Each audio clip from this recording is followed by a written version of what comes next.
Salut les fifous des coasters, et plus particulièrement des wooden coasters, car en effet aujourd'hui nous allons parler de Tonnerre de Zeus au parc Astérix.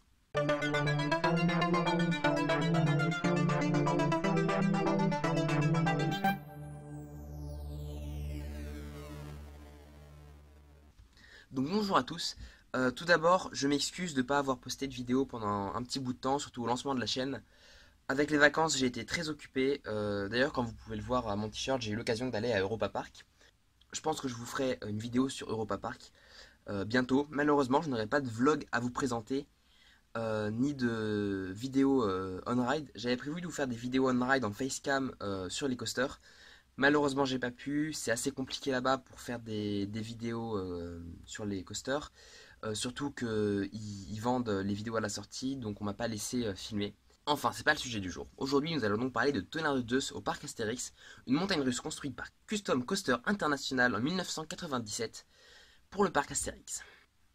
Donc Tonnerre de Zeus, c'est un coaster que j'affectionne énormément. C'est mon premier wooden coaster et mon premier coaster tout simplement.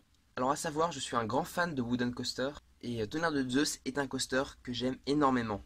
Donc Tonnerre de Zeus tout simplement.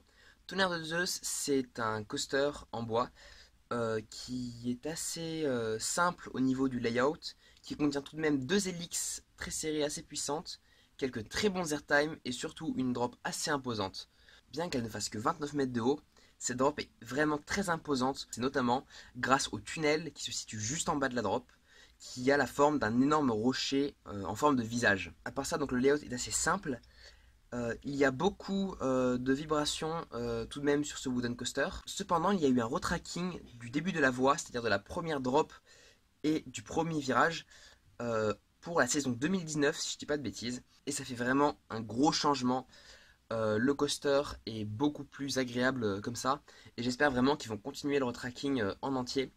Cependant, avec leur projet de nouveau coaster pour 2021, je doute que ça arrive de sitôt. D'ailleurs, je vais sûrement vous faire une vidéo sur ce fameux projet de coaster pour 2021. Donc, Tonnerre de Zeus, en quelques points positifs et quelques points négatifs. Positivement, c'est vraiment une super drop qui est très impressionnante, avec une pré-drop assez sympathique.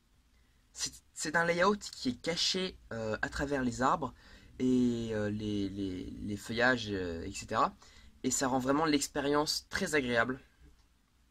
Et enfin, c'est surtout deux hélices assez puissantes et surtout quelques très bons flotteurs airtime qu'on peut avoir, notamment si on est en back row. Et la drop qui donne quand même un très bon airtime, un très bon flotteur airtime assez prolongé.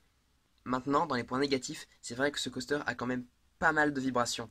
Et contrairement à l'avis de beaucoup de personnes, je ne trouve pas les sièges et les harnais particulièrement confortables. En fait, il s'agit d'une lap bar qui vient sur nous et je la trouve pas particulièrement confortable. Maintenant, quelques conseils pour bien rider Tonnerre de Zeus. Donc tout d'abord, Tonnerre de Zeus, je vous conseillerais vraiment de rider Tonnerre de Zeus en back row. C'est là qu'on a les meilleurs airtime et les meilleures sensations. Après, le front row est intéressant uniquement pour la drop, qui est vraiment imposante en front row et qui est assez incroyable à voir. Ensuite, faites attention de rien avoir dans vos poches de pantalon, parce que justement la barre va appuyer dessus à plusieurs reprises sur plusieurs airtime, notamment dans la drop, ça va pas être agréable.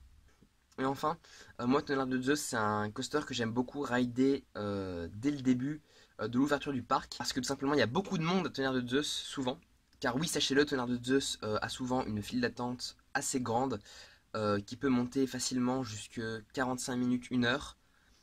Et je trouve que c'est un coaster très sympathique, assez intense pour bien démarrer la journée au parc Astérix, qui va nous donner quelques bons airtime et généralement on en ressort toujours avec le sourire et prêt à courir vers d'autres attractions, peut-être Pégase Express ou Goût du Risque qui est juste à côté.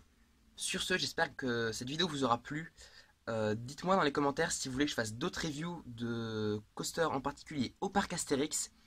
Dites-moi lesquels surtout vous voulez voir en priorité. Je pense également faire une vidéo conseil pour visiter le parc Astérix, comment bien s'y prendre, où il y a du monde en général, etc. Et sur ce, je vous dis à très bientôt dans une prochaine vidéo. Allez, ciao!